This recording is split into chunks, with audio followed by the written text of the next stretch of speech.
Greetings, everyone. I am delighted to be here with a very special guest. Let me introduce myself. My name is Rebecca Norlander, and I am the Senior Vice President of Software and Services for Workforce Services and Solutions at HP Inc. And here with me is Ernest. I'm going to let him do the introduction.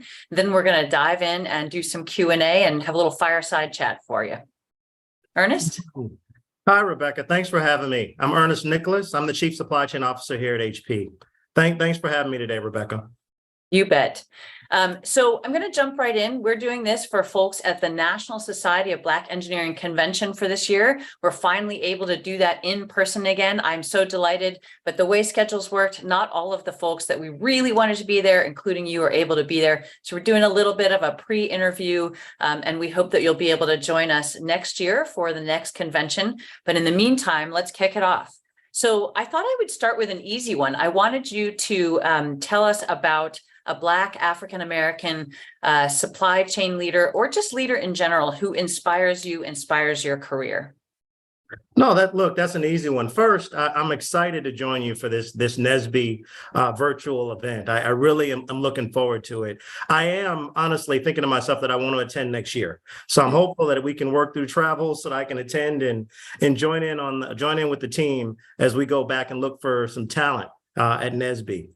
Mm-hmm. Look, Rebecca, with regards to who inspires me and what inspires me, I've grown up in supply chain, and everything that I've done has been pretty much about supply chain. There's a gentleman from GE that really has inspired me for years. He's grown up in manufacturing, was very well known in GE Industrial. His name was Lloyd Trotter.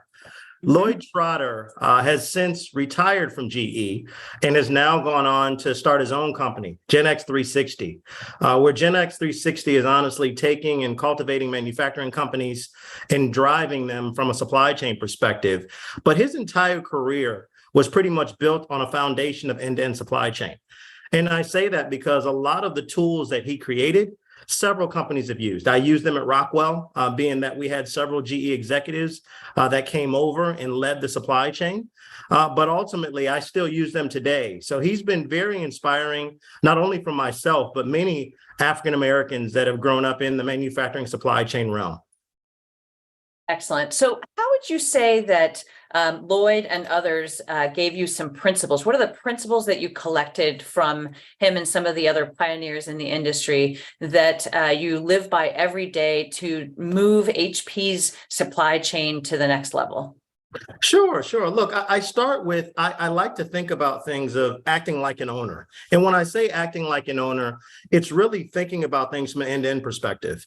As you think about organizations and how large and how vast they can be, you end up thinking from a silo standpoint. There are a lot of handoffs that occur where, quite honestly, things can be dropped. If you truly start thinking about if you own it, if this were your business, you don't think about them as handoffs, you think about them more as handshakes, because you want to ensure that continuity. So that's one big one that I think I've been inspired to think about as I work through what are a lot of end-to-end challenges we have here across the supply chain at HP. I'd say the second one is really around innovation. The supply chain has a lot of innovation. I know when people think innovation, they think of software developers, they think of product development, but the reality is we have to design a supply chain. It is a little different. We manage the cost for the company. So we're designing for efficiency, we're designing for productivity, but I like to think about that as innovating for speed. You're innovating to be faster. You're innovating to be more efficient. You're innovating to be more productive. You're innovating to be faster to that right decision.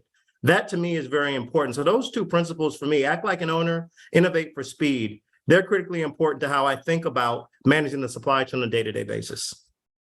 Fantastic. Well, in addition to being a great example to NSBE folks and to HP folks of leadership and what you can do, what potential every one of us has, I love what you just said, especially since most of us probably know more about supply chain or at least we've heard more about supply chain than we have in quite a while. And I think that the principles that you put out there are going to be great as we have. Anytime I see a challenge, I think of it as an opportunity for innovation. And so I really appreciate that.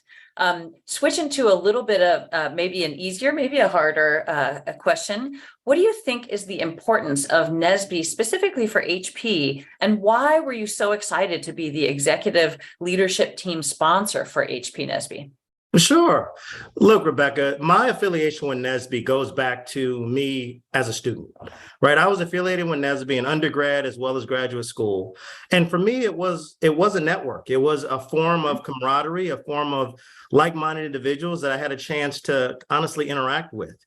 I saw the benefit firsthand of NSBE at a local level, at a chapter level, let alone when I had the chance to attend regional conferences and national conferences.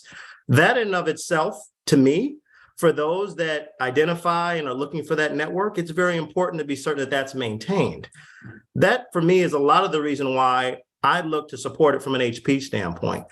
As an executive sponsor within HP, I can honestly look to cultivate that transition for individuals that are in NSBE in college, that are looking to join HP, and be certain that we create the right environment, the right atmosphere, the right culture to nurture those individuals. Right. The reality is when we talk about NSBE, we talk about diversity. And on many instances, I've stated that diversity is what? It's difference. So how can we be certain as an organization we're managing those differences to be certain people can make transitions into our organization and be successful as they come into HP?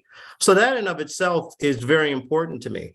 I'd also share with you that for years, I've spoken at NSBE events. Whether it's been a regional conference, it's been a NSBE professional conference, or even the national conference, generally speaking, we've had engagements where we've talked about navigating your career and have given tips on what it means to navigate your career as a Black professional. So I've enjoyed all of those things. I'm really looking forward to bringing them to HP and working with the HP team to move forward as we continue down the path of our diversity journey. Excellent. Ernest, I am so excited to work with you both on understanding supply chain better as one of those wacky software people, but then also to really make HP a fantastic place for all types of people and with an eye on diversity, equity, and inclusion. I think that is our differentiator and our secret sauce to our future success. So I'm delighted. One more thing for you. Sure. So HP is being recognized with a NSBE Golden Torch Award for Corporate Community Service. This award goes to a company that demonstrates investment in the Black and African American communities, including neighborhood development, technology, and advocacy. How do you feel about HP winning that award? And how do we use that going forward at HP as inspiration for what we do? It's hard to not be excited about it. You know, when I think about all the things that HP does, the fact that HP is being acknowledged by NSBE is a big deal. It's not something that can be taken for granted. I definitely think HP does not take for granted at all this notion of uplifting the communities where we live and work. You know, as Enrique, our CEO, often talks about our desire to be the most sustainable just technology company, this is just another proof that we're walking the talk. And from that perspective, I sincerely appreciate it. But for NSBE to reach back and acknowledge the work that's been done, it also speaks to the HP employees. The HP employees that continue to commit time and effort and their own resources to supporting NSBE and supporting what NSBE stands for. So I'm excited about it. I'm glad that we won it. And I'm looking forward to hearing what everyone tells me about it as they receive the award. Well, we will certainly take lots of pictures. Wish you could be there to accept the award for us, but I think that you and I are going to have lots of fun over the next couple of years, and we'll do some fireside chats about managing your career as somebody who maybe doesn't look like everybody else in the C-suite. But I really appreciate it. Thank you so much, and I'm going to hold you to it about NSBE Convention 50 because it's the big 50 next year. And as soon as we have a date, I'm going to have somebody put it on your calendar. Thank you so much, Ernest. Appreciate your time. And I look forward to sharing this with the folks at the NSBE convention, the HP employees, and lots of those future HP employees at the NSBE convention too. So really appreciate it. No problem. Good luck and bring us back some talent. Absolutely. All right. Thanks. Okay.